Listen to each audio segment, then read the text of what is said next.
same? This is a sham. No. Nope. Y'all, just It's stop. finally here. Drum roll. Welcome to DBL. I'm Sam here with Tori, Alan, Erica. Today we're going to do things a little bit differently. We like that, right? We like to be off the beaten path a little bit. Here for it. Oh, you gave me a shoulder shimmy. You didn't catch that on camera, but it was a good shoulder shimmy. We're off to a good start. It's called dad dancing. Yes, it is. We want to look back at some of the best moments from our show over the past year, like during our conversation about daylight saving. Jeff and Erica aren't so sure about getting rid of it, and Al got a little confused while making his point. Take a look. Uh-oh. Initially, I thought I didn't care, but now I realize I do. Why? Because my husband is from Alberta, Canada, and I literally, like the sleeping situation, I could not get adjusted to because it would be so dark at 9 a.m. I mean, it was great when we're on vacation because you just sleep in, but I couldn't imagine like getting up for work, and I get up early. So I don't know. I don't think I like this. Depends where you live, right? Because in the north, yeah, it could be dark in December till 9:30 in the morning, but not so much, you know, in the south. What do you think? My favorite day of the year just passed, right? When we spring our clocks ahead and it's later, like 7:30, 8:30. The day stretches out so much more, right? So I thought I was all on board for like, let's never change that again. But like Erica said, you got to get the kids up early and get them out the door to school. If you're doing that while it's dark, it makes life a lot more difficult.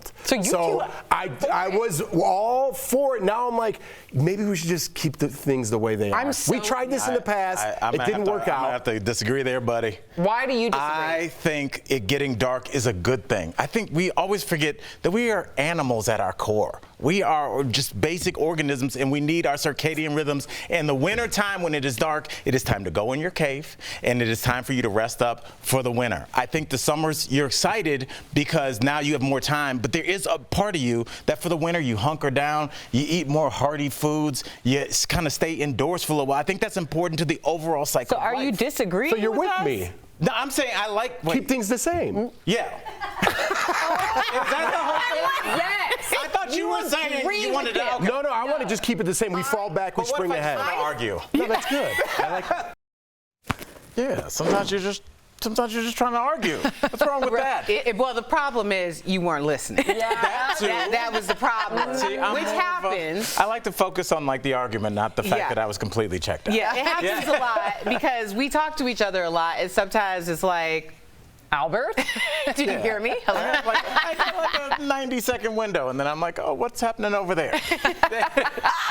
Such a kid. Yes, well, this next conversation was certainly one of the weirder stories that we talked about.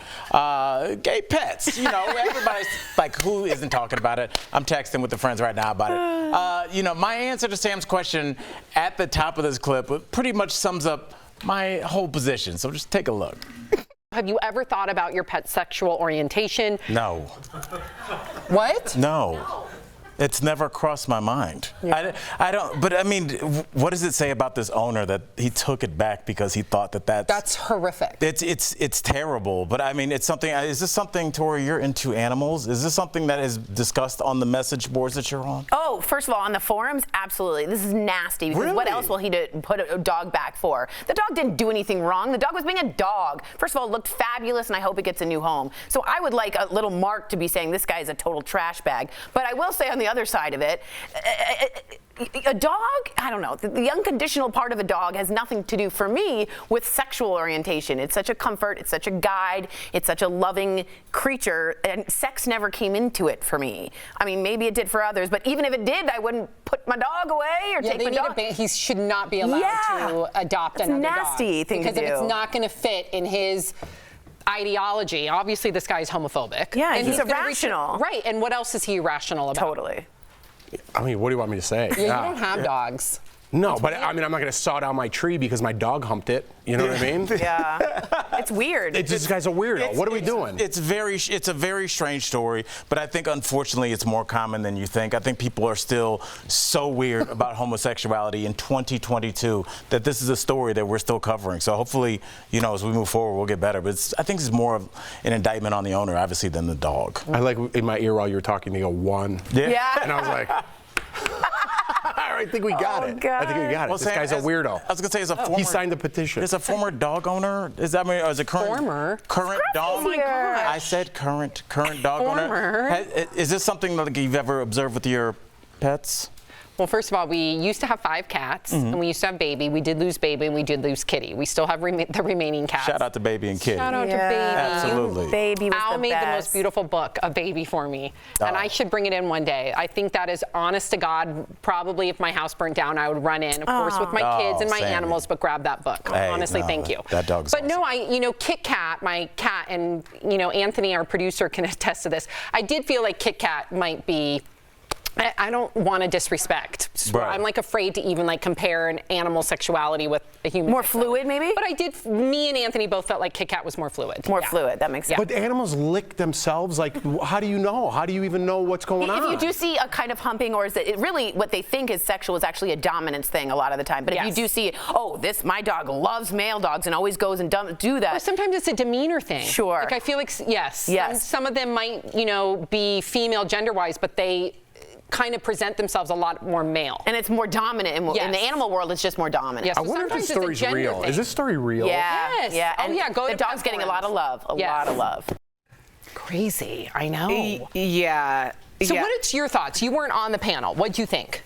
Well, I definitely think, especially, I'm just going to say Pride Summer because I don't think that Pride has a month. Thank you. Like, honestly, and based on the history, too, because obviously it was commemoration of Stonewall, so everyone used to have their Pride pretty much on the same weekend to reflect that commemoration. But as people started traveling for Pride and it became more of a national event, people started spreading it out so you could go to, like, LA Pride, Right. Denver Pride, Chicago Pride. Anyway, it's interesting during the Pride Summer that we're having these conversations that are really reflective of the stories that a lot of people in the LGBTQIA+ are talking about. Every Pride, I see a mother or a father with a sign that says, "I'll be your mom today, give me a hug," because of yahoos like this lunatic who returns a pet because they think that the pet is gay. Right. So I think while we're talking about this story and being lighthearted about it, I think at the root of it, it is something that is extremely problematic. It is, and there is a silver lining. You're right. There is a lot of work still left to be done, but I remember when this story broke, reading the comments, and I would say 100% of the comments, I'm sure there are some trolls out there, but I would say the vast majority of the comments were saying exactly what we're saying. Right. So that goes to show what the general consensus is. That goes to show that there's more allies and allyship out there. So That's when I say, when I get annoyed when people say woke or whatever, I'm like, yeah, good. We're talking about it. The comments are better. I'm appreciative of that. This guy got canceled as he should. What a Yahoo. Trash bag. But let's be honest, some of our pets are perverts, though. Now, that's something that we can all agree on. is that being a pervert, or is that just their biological nature? No, it's pervy. It's pervy. Spike can. They don't adhere to our social rules, but that doesn't mean it's pervy. It means that they're doing them. No, it's dominance. It's not pervy. They're just. I don't know. It feels pervy. It feels very pervy on laundry day. Coming up on DBL, expert on diversity and inclusion tells us why cross-racial friendships are so difficult. And the mother of Black Hollywood, Jennifer Lewis, joins the show. She tells us how she got that nickname. We'll be right back.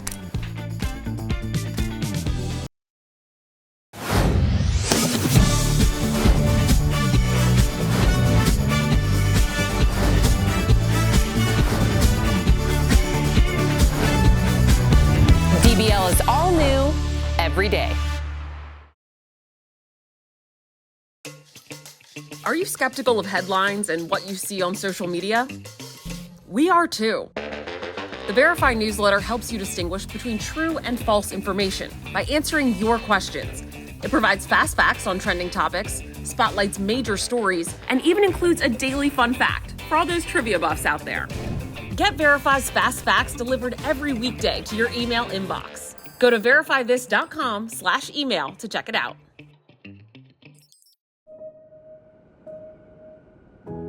Detectives learned that Nikki left her residence on June 5th. She returned early in the morning on June 6th and left again a few hours later.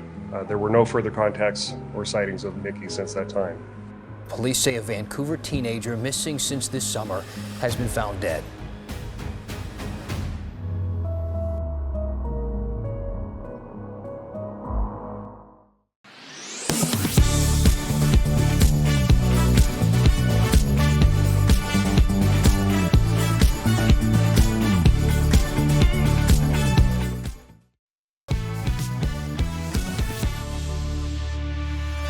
They are letters of love and anger, real-life stories of racial biases between women. Kimberly Yolanda Williams has been a diversity, equity, and inclusion consultant for nearly 20 years. And she wrote the book, Dear White Women, Please Come Home. Earlier, we talked to her about why authentic cross-racial friendships are so difficult. Kimberly, thank you for coming on to our show to talk about this. Thank you for having me. Okay, so first and foremost, what was the springboard to write this book? The springboard, I will tell you, was anger. I was at a workshop for Black women and white women to come together and to heal and connect. And we did an activity right at the end of the workshop where Black women and white women would sit kind of knee to knee. This was pre-COVID, of course. And the Black woman would share a truth and tell the white woman why she hadn't shared it previously. And the white woman had a chance to respond to the Black woman. And most of the time, the white women responded that they didn't know. They didn't know what Black women were going through. And I was fired up thinking, how could you not know if we're on YouTube? If we're in the newspaper, we're on TikTok, like, how could you not know? And so I went home and I said, you know what? I'm writing a book so the white women will never again say they didn't know. And that's what I did. Here we are 4 years later. Dang. Kudos. I want to read every single page and just be a better ally. Absolutely. All right, what do you hope, really your hope, not just like a little hope, but what's your deep hope for the takeaway for white readers, but also for Black readers? Could you give me both on those? Yes. I think about Black women first, of course, because I identify, but really, I hope that Black women read the book and say, I see myself. I see my mom. I see my neighbor. I see my grandmother, and I feel validated. And just 2 days ago, a Black woman wrote to me on LinkedIn and said, I feel validated. I feel seen. My hope for white women is that they realize it's not as hard as it seems, that with these little steps that, I provide in the book, they could just make a few little changes and signal to women of color and to Black women specifically, I'm your ally. Yeah. I want to do this work with you. I want to support you. Wow. Well, Kimberly, let's talk about microaggressions, because your book lists 40 examples between you and white women.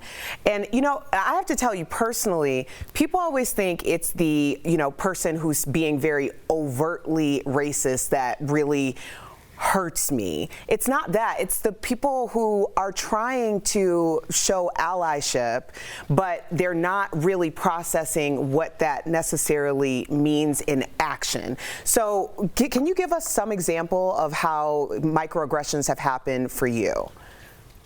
100%. And I agree with you.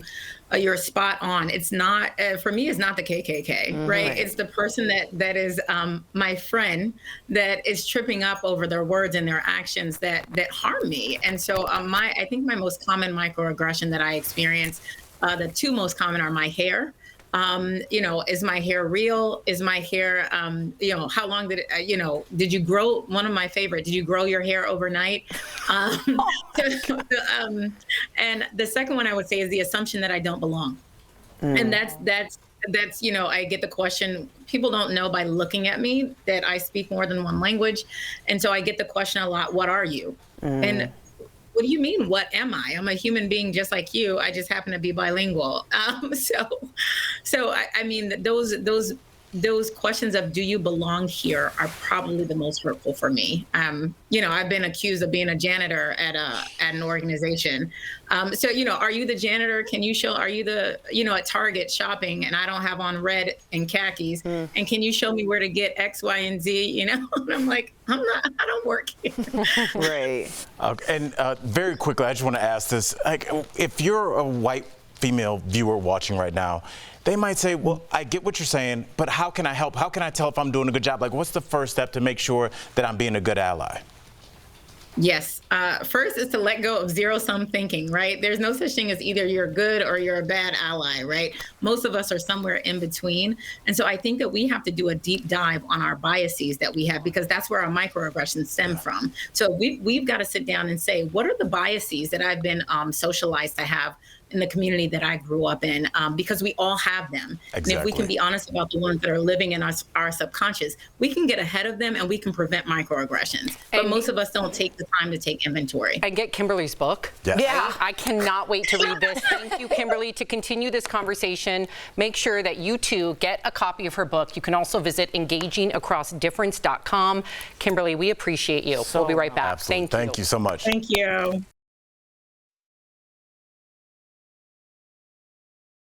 For almost 50 years, Roe v. Wade guaranteed women in the U.S. the right to an abortion. Now, the Supreme Court has overturned that landmark ruling.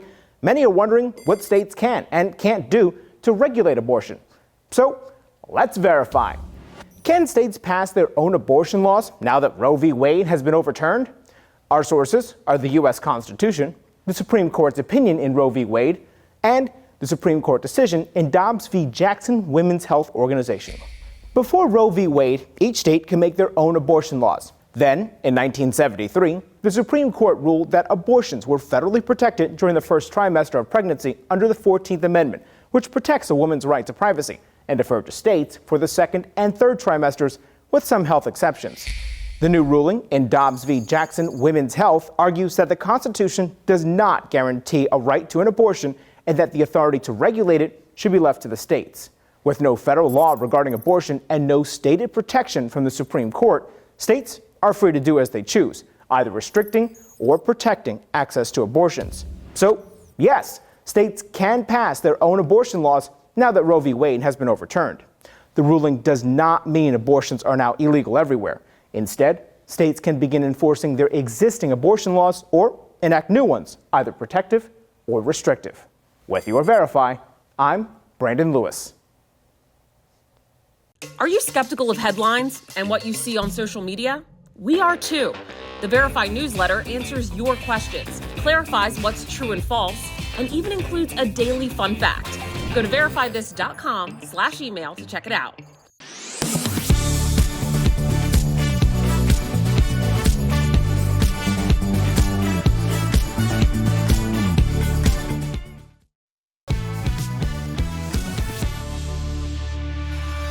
She is one of the most familiar faces in Hollywood and has quite the impressive resume, playing beloved roles on TV, in movies, and on Broadway.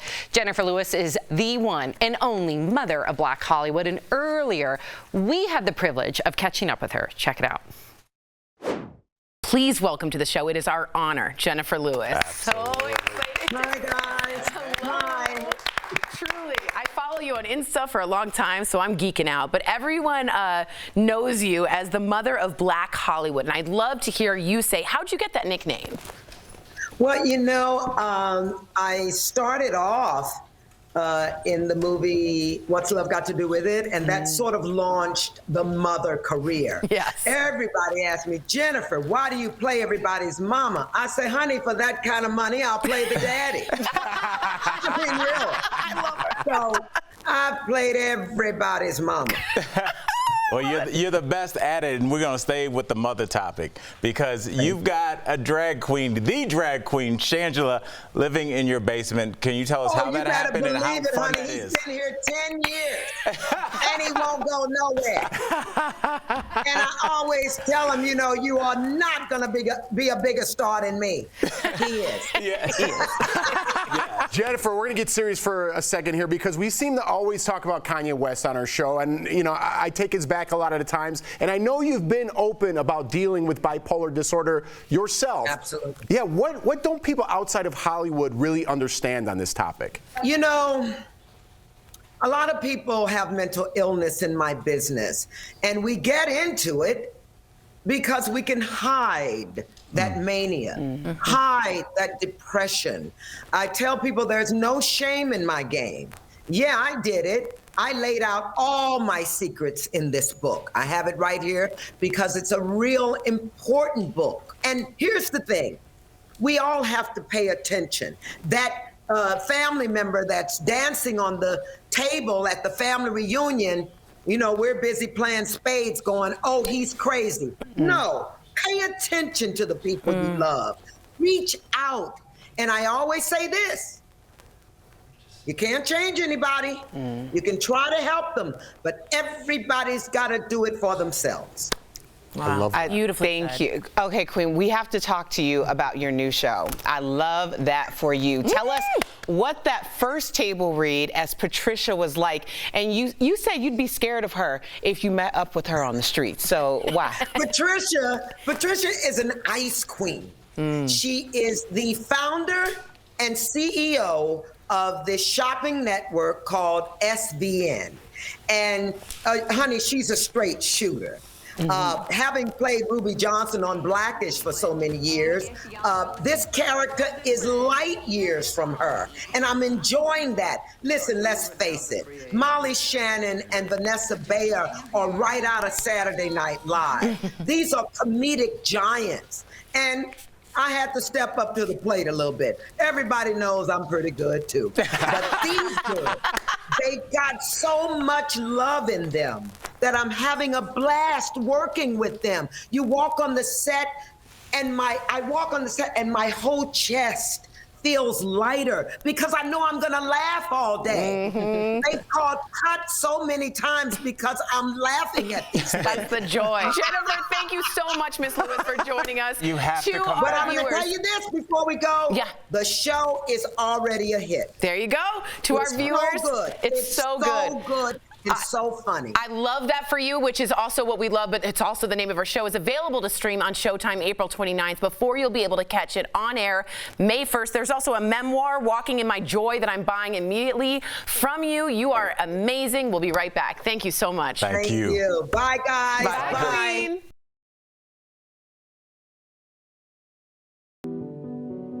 March 1970.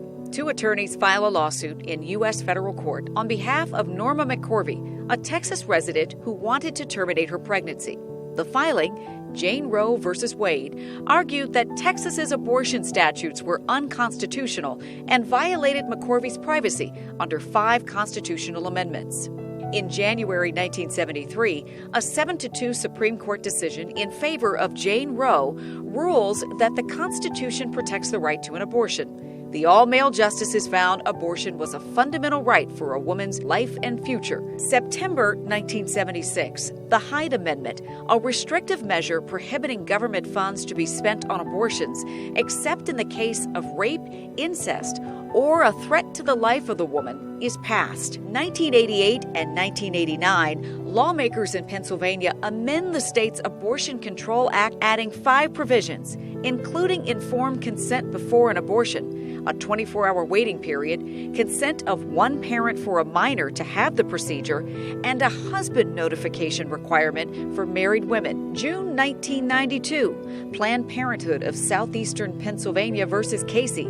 The Supreme Court's 5-4 decision upholds the provisions the court did invalidate that husband notification requirement. November 2003, President George W. Bush signs into law the Partial Birth Abortion Ban Act, prohibiting doctors from performing late-term abortions. In April 2007, the Supreme Court upholds the federal ban on late-term abortions, ruling 5-4 in the Gonzalez versus Carhart case, finding that it was not unconstitutionally vague and did not impose an undue burden on the right to an abortion. July 2013, Texas lawmakers enact House Bill 2 with provisions requiring doctors performing abortions to have hospital admitting privileges no more than 30 miles from the abortion facility. Abortion providers in Texas challenged the requirements, arguing that they violate the 14th Amendment under Casey. This challenge ultimately ends up before the Supreme Court. June 2016. The Texas Admitting Privileges and Surgical Center Requirements Law is struck down by the Supreme Court. May 2021. The High Court agreed to hear Dobbs versus Jackson Women's Health Organization case, the Mississippi law that bars abortions after 15 weeks of pregnancy. Later, Mississippi state officials would ask the Supreme Court to overturn Roe and Casey. September 2021, Texas enacts Senate Bill 8, or the Heartbeat Act, the first time a state successfully imposed a 6-week abortion ban since Roe v. Wade. The act also gave members of the public versus state officials the right to sue anyone who performs or helps facilitate an illegal abortion. The Department of Justice challenges SB 8, and in December, the Supreme Court ruled to keep Texas's ban on most abortions in place, limiting who can sue state officials.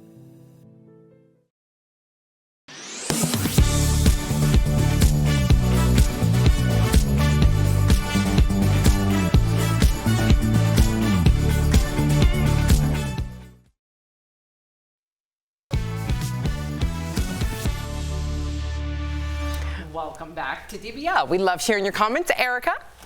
Yeah, you got some comments. Yeah, they're in the prompter. Oh, Erica's on the hot seat. So let's just pull back the curtain. I was rushing to get some drinks from backstage. I'm a little chaotic right now, but let's put Erica on the hot seat. This is coming from a viewer. Here we go, Erica. Susie says, oh, she's a little girl crush on you. On what? Yep, you look so good all the time, and you always have something meaningful to say. How do you do it?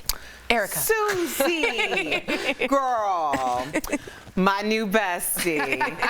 No, that's very, very sweet. I just wake up every morning and try to be the very best I can be, and sometimes it works, and sometimes it's an epic fail. But we got to put ourselves out there.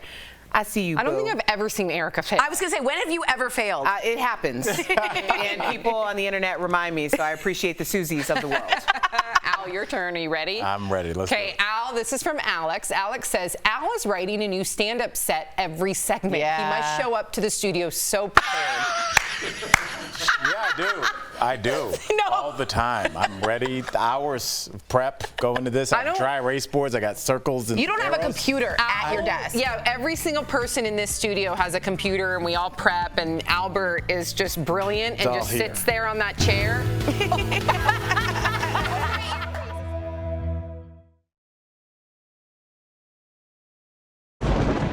Where hope finds help.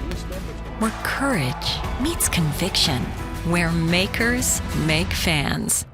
We are Tegna, a family of local and national media brands that bring us together, serving the greater good of our communities. Where national know-how backs local business. Be in good company with Tegna.